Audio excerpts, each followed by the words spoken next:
um jogaço, né? Vai. Meio-dia e 41 minutos. Vamos voltar então a falar do Atlético Paranaense, que pode ser que poupe alguns jogadores, né? Tem decisão contra o Flamengo quarta-feira pela Copa do Brasil. E qual vai ser a ideia aí do Wesley Carvalho, Alexandre Senechal? Então, Linhares, no gol vai ter que mudar, né? O Léo Link será o titular, isso aí já está definido. O Léo Link, que já havia estreado pelo profissional no ano passado e nesse ano fez 2 partidas pelo Campeonato Paranaense quando o Bento teve uma lesão muscular. Tirando esses 2 jogos, vitórias contra o Operário e Cascavel na Arena da Baixada. Tomou um gol do Operário, 3-1 contra o Operário e 1-0 contra o Cascavel, então fez 2 jogos, tomou o gol. Mas como o Dalk dizia, tirando esses jogos, o Bento não deu chance pro Léo Link, né? O Bento titular mesmo quando o Atlético usou um time misto. E aí, para domingo, Linhares, hoje teve atividade física no CT do Caju. A tendência sem Bento e sem Fernandinho é que o Atlético não poupe, não tenha os times reserva, né? Não tenha um time alternativo para a partida diante do Palmeiras, porque o confronto contra o Palmeiras é muito importante para a sequência do Campeonato Brasileiro. Se você parar para pensar, o Palmeiras tem só 3 pontos a mais que o Atlético. O Furacão hoje é o 9º colocado do Brasileirão com 19 pontos. Só que o Palmeiras, que é o 4º, e o Flamengo, que é o 3º, ambos têm 22. O Atlético tem só 3 pontos a menos que esses 2 times, que curiosamente são os 2 próximos adversários na temporada. O Palmeiras agora pelo Brasileiro em casa e o Flamengo pela Copa do Brasil jogando lá no Maracanã no jogo de ida das quartas de final. Então o Atlético pode ter o Hugo Moura para jogar ao lado do Eric na partida contra o Palmeiras no domingo, com o Léo Link no gol, e a tendência é que mantenha a maior parte dos seus titulares. Alguma dúvida ainda sobre o Thiago Heleno, se ele vai para a partida como titular ou não, e aí entraria o Matheus Felipe nesse sistema de 3 zagueiros. O Atlético, claro, ainda vai ter um último treinamento amanhã pela tarde, e aí se concentra para pegar o Palmeiras no domingo, fica concentrado no CT do Caju, e domingo tem o jogo em casa pela 13ª rodada do Campeonato Brasileiro. Então a gente falava sobre essa chance de time misto. Ontem o Atlético treinou mais com os jogadores que não são tão utilizados, inclusive Léo Cittadini continua treinando normalmente, assim como o Pedro Henrique. Pedro Henrique, como titular, fez atividades na academia e também aquele regenerativo que a gente já está acostumado para os jogadores que jogam mais de 45 minutos. O Léo Cittadini participou ontem de uma atividade com o time sub-20 e hoje também continua treinando normalmente lá no CT do Caju. Não deve ser uma novidade do Atlético. Quem deve entrar no meio campo mesmo é o Hugo Moura. O Wesley Carvalho também tem a opção do Alex Santana, que volta de suspensão depois de cumprir no último jogo do Brasileiro contra o Corinthians a sua suspensão pelo 3º cartão amarelo. Então a tendência é essa, linha clara. A gente espera os treinos de amanhã também. A definição do time só sai amanhã, mas as novidades do técnico Wesley Carvalho para pegar o Palmeiras devem ser só as entradas de Léo Link e Hugo Moura nos lugares dos suspensos Bento e Fernandinho. É isso aí então, né? O Alexandre trouxe aí então, Dalk e Jana, que, bom, Fernandinho e Bento já eram desfalques que estavam certos pela punição da suspensão, né? Acho que é prudente o Wesley Carvalho poupar alguns jogadores que ele julga importantes poupar, né? Porque ficou a lição do Fernandinho lá contra o Bragantino na véspera do jogo com o Atlético Mineiro da Libertadores. Com certeza. Impactou muito. Porque olha o tempo que o Fernandinho ficou fora. Exatamente. E olha a falta que ele fez. Exato. Com certeza. E esse jogo... Mas eu acho que ele não deve colocar um time misto. Acho que deve ir com o que tem ali. Claro que não vai ter o Fernandinho, já é um grande desfalque. O Hugo Moura acho que é o jogador que tem as características mais próximas, ali da posição, imediato da posição dele. Acho que não deve ter nenhuma novidade quanto a isso. E até porque é um jogo super importante, né? Apesar do Atlético também ter um jogo decisivo pela Copa do Brasil, tem ali um tempo, né? De 3 dias e o Atlético ele caiu na classificação para a 9ª colocação, né? Então ele estava brigando lá em cima, tá tudo muito embolado ali naquele pelotão. O Palmeiras tá tentando se manter entre os 4. Então é um jogo complicado, é um jogo que eu acho que o Atlético tem que colocar o que tem de melhor, né? Tem que ir com força máxima para essa partida, para tentar se aproximar do G4, né? Tá com 19 pontos, se o Atlético, 3 pontos do Palmeiras. Se o Atlético ganha do Palmeiras, o Atlético é o 9º colocado, o Palmeiras é o 4º. Se o Atlético ganha do Palmeiras, o Atlético passa o Palmeiras, né? O Palmeiras tá ali no G4 do campeonato. Sim. É claro que tem um monte de gente. Os dois têm o mesmo ali. número de vitórias, linha. Oi? Os dois já têm 6 vitórias no Brasileiro. Então o Atlético passaria pelo número de vitórias. Exatamente. Então, assim, é um jogo de 6 pontos, né? A gente chama normalmente, né, no jargão assim, futebolístico. É importante tentar ganhar, né? Com certeza. São poucos os times que têm capacidade de vir aqui na Arena da Baixada e ganhar do Atlético. O Palmeiras é um deles. Exato. Então, assim, vai ser um jogo muito difícil. Por isso que eu dei uma mudada na minha aposta da KTO dessa vez. Vai, dá dica, Janaína. Eu coloquei empate. Ambos marcam, Jana? Ambos marcam, Jana? Ambos marcam é fácil, né? Eu coloquei Essa é boa, o Atlético boa. faz o primeiro gol. Porque o time do Wesley começa, né? Todo cheio de gás e tal. Legal, boa aposta. Eu acho que faz o primeiro gol. Aí entre o Palmeiras e o Atlético tem o Fluminense, o Internacional, o Bragantino, o Fortaleza. E tem um confronto aqui direto do Fortaleza nessa rodada. Contra o... Deixa eu subir a tabela aqui, ó. Fortaleza visita o Flamengo, Linhares, no sábado. Flamengo, então. Só complementando. Jogo no Maracanã no sábado, 6h30 da tarde. Só complementando rapidamente o raciocínio, um dos poucos times que vem aqui e tem chance real de ganhar do Atlético é o Palmeiras. Isso é chover no molhado, porque o Palmeiras pode ganhar de qualquer time no Brasil, em qualquer estádio do Brasil. Mas eu digo isso no sentido de que esse se torna um jogo importante por conta da pontuação, Sim. por conta do momento do Palmeiras. Sim. Né? Que apesar de, goleou ontem 4-0, beleza. Só que no Brasileiro vem de 2 derrotas em sequência, né? 2 derrotas até doloridas, que talvez nem merecia a derrota. Contra o Bahia não merecia, contra o próprio... Contra o Botafogo. O Botafogo não merecia, teve oportunidade de empatar o jogo, teve gol anulado, teve pênalti errado. Então, assim, talvez... Se tiver um jogo que querem poupar pensando em Copa do Brasil, é esse. Pra ser bem sincero assim, acho que o Atlético não vai fazer isso, mas se tem um jogo que é pra poupar, é esse. Porque pode também desgastar todo mundo, jogar com o time titular inteiro e perder. Exatamente. Mas qual será o pensamento de Wesley Carvalho, que está tentando... Eu só sei que ele é muito bom. Assinar... Ele é bom, ele vai saber o que fazer. Que ele é bom. Você está tentando aquela promoção ali no CLT ali, de E o mudar Palmeiras, de interino para técnico, né? E o Palmeiras deve adotar o mesmo critério, porque o Palmeiras tem um clássico Também com o São Paulo na quarta-feira, né? Lá a no questão Morumbi. é que o Palmeiras tem um elenco... Não é tão qualificado assim, questão de peças de reposição, por exemplo, como eu acho que o Flamengo é. O Flamengo tem peças de reposição, mesmo que não estejam em bom momento os caras do banco. Mas o Palmeiras, ele deixa um pouquinho a desejar quando Então, assim, quando eu acho que vai ser um jogo. Jogadores. Eu acho que vai ser um jogo que, mesmo poupando algumas peças, o Atlético vai ter chance Claro de ganhar que do vai, Palmeiras. óbvio que vai, tá em casa. Porque não vai pegar o mais forte Palmeiras possível de se enfrentar. Eu acho que o Abel Ferreira vai também ter cautela nesse aspecto de ter jogadores que ele vai guardar ali para o jogo contra o São Paulo, porque é igualmente mais importante para o Palmeiras o jogo contra o São Paulo, como é o jogo do Flamengo para o Atlético, do que essa partida que eles vão se enfrentar no domingo. Até porque o Palmeiras está numa posição um pouquinho melhor do que a do Atlético. Por exemplo, um empate para o Palmeiras é melhor do que um empate para o Atlético jogando aqui na Arena, Sim. né?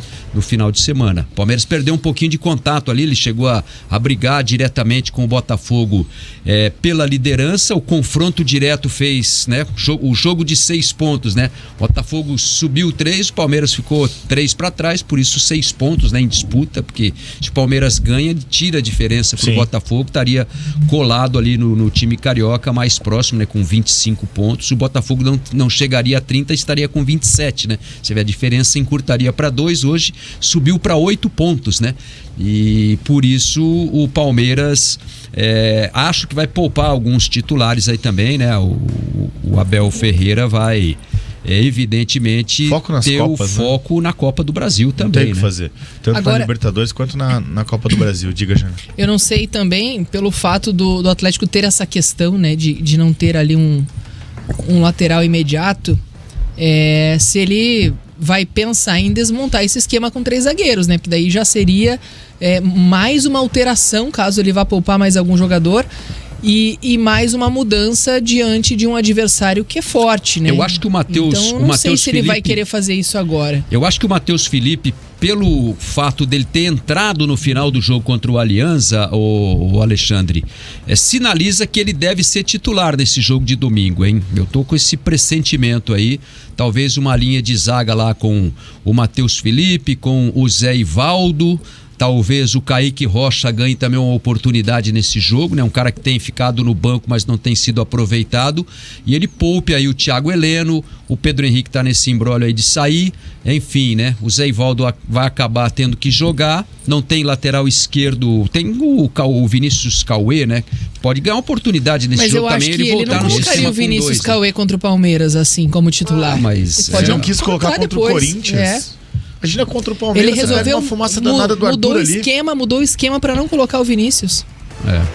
Tem outra questão aí linkada a isso, né? Os atletas elogiando muito o sistema do Wesley Carvalho, né? E aí o Wesley Carvalho implementou esses 3 zagueiros, o Atlético fez 2 grandíssimos jogos contra Corinthians e contra o Alianza Lima pela Libertadores, não levou gols nos 2 jogos e criou muito para conseguir vencer os 2 com tranquilidade. Contra o Alianza até fez o 3-0, já mais pro final do jogo, é verdade, manteve ali um placar de 1-0 durante todo o jogo. Contra o Corinthians acabou sofrendo uma pressão no final, acabou vencendo apenas por 1-0.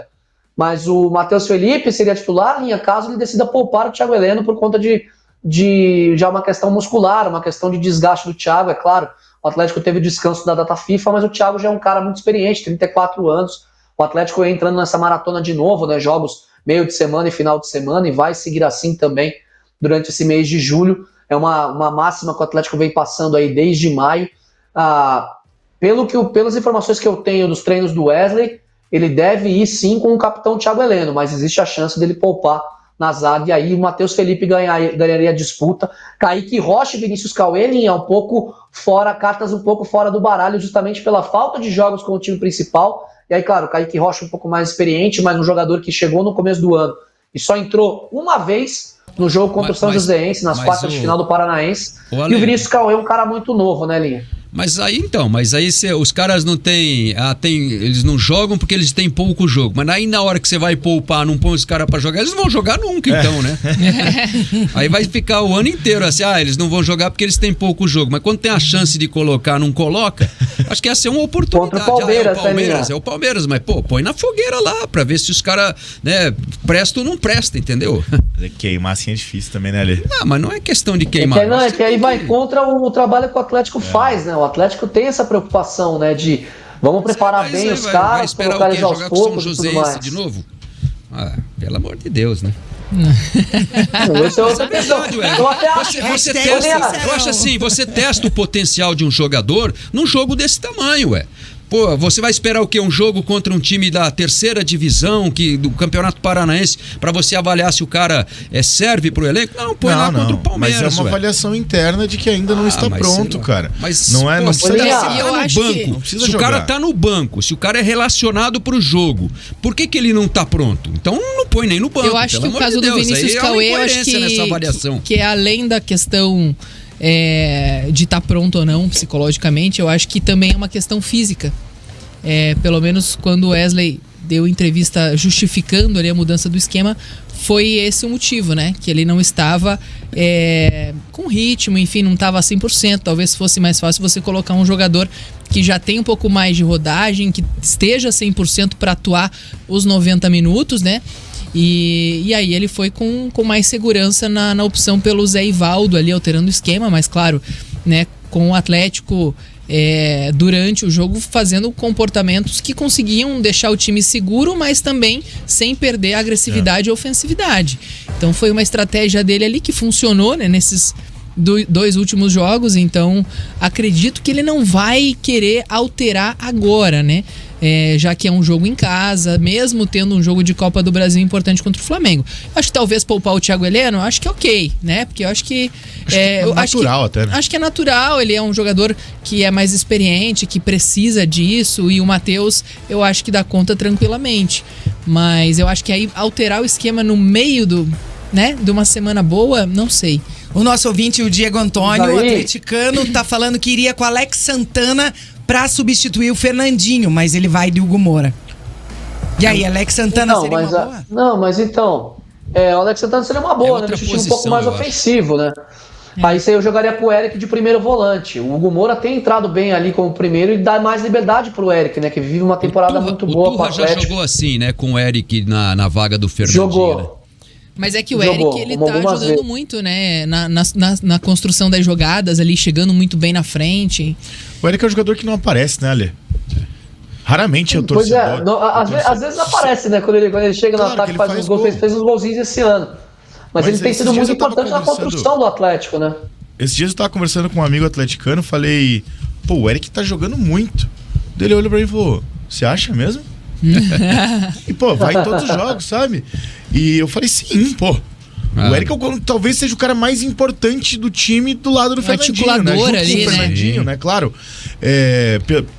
Pela movimentação dele, porque ele abre espaço, porque ele marca, também pela regularidade, né? Ele joga um futebol constante. 3 das melhores chances do Atlético contra o Corinthians foram com o Eric. Então, sim. Né? Sim. Ele é um cara, por exemplo... O Eric desarmou 4 bolas naquele jogo. Na jogada de antecipação no escanteio na primeira trave ofensiva, ele é um cara que cria boas chances, né? Ele tem essa característica de se bate o escanteio na primeira trave, né? E o Eric se antecipa e cabeceia, chapa a bola, ele fez isso contra o Corinthians no primeiro tempo, né? Entrou na área. Ele faz muito gol assim, né? Ele é um cara de um ótimo posicionamento ofensivo no escanteio, né? E é um cara que pisa na área toda hora, sim, né? Sem dúvida. Ele chega com qualidade, ele tem qualidade no arremate, ele tem qualidade no cabeceio, ele desarma muito bem. Ele consegue carregar a bola na temporada, então, enfim, né?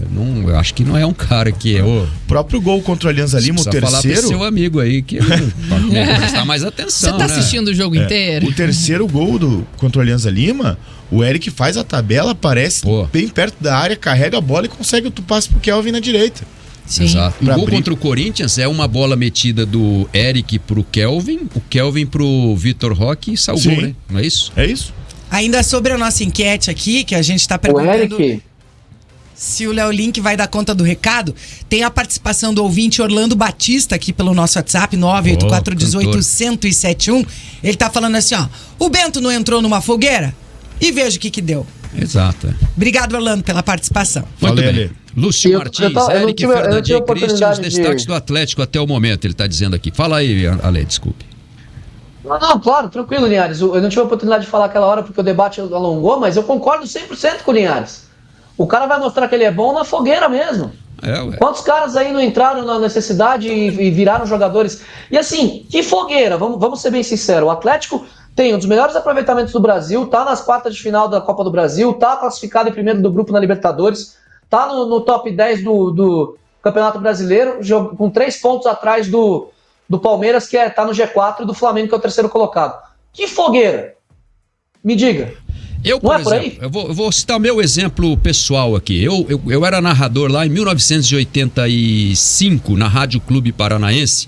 Eu era repórter de campo. Eu estava cobrindo um jogo lá em Pelotas, Brasil e Pinheiros, pelo Campeonato Brasileiro. Aí teve um jogo aqui em Curitiba, o Lombardi Júnior estava narrando, era Curitiba e Portuguesa. Aí por um erro nosso de horário, a gente achou que os 2 jogos seriam às 4 da tarde. Por isso eu fui sozinho para fazer reportagem dentro do campo, lá no Bento Freitas, com equipamento. Você era repórter aí? Eu era repórter de campo, não era narrador. Eu já tinha narrado no ano anterior na Rádio Paraná, meu sonho era ser narrador, mas na Rádio Clube eu fui contratado como repórter. E aí houve uma diferença de horário de um tempo inteiro, né? O Curitiba perdeu aqui no Couto Pereira para a Portuguesa de 2-0, e eu e o Rosildo Portela, que estava pela Rádio Paraná lá, e a Rádio Clube era a única outra emissora que tinha alguém lá no estádio. Aí o que o Lombardi falou? Linhares, você vai narrar o segundo tempo aí no Bento Freitas. Eu narrei o jogo ali do lado do banco de reservas do Pinheiros. Tava o Renato Sá sentado do meu lado aqui, o Renato Sá, que era jogador do Pinheiros. Aí eu de vez em quando, para poder tomar uma água, eu pedia para ele dar um palpite do jogo, assim, falava, Renato, como é que você tá vendo o jogo? Colocou o cara do banco de reserva para comentar o jogo. Para comentar o jogo, entendeu? Então assim, foi uma fogueira. Outros tempos, maravilhoso. Então, assim, você tem que estar pronto para isso, entende? Eu tive esse exemplo na minha vida profissional. Acho que o Kaique Rocha, o Vinícius Cauê, eles estão esperando essa chance. E não interessa pra eles se é Mas contra o Palmeiras, Linhares, o Flamengo, a seleção brasileira, o Al Hilal, o Manchester City. Se a chance aparecer, cara, eles têm que abraçar e dar o melhor deles e mostrar pro treinador que eles têm possibilidade, potencial pra ser aproveitados no time do Atlético. Você não pede nem pra ser relacionado, pô. Eu acho isso. Mas, Linhares, que você ia matar no peito e sair jogando, não tenho dúvida, mas o Renato Sá estava preparado para essa fogueira aí de comentarista, não? Ele foi bem, ele não foi mal não, viu? Vamos lá então.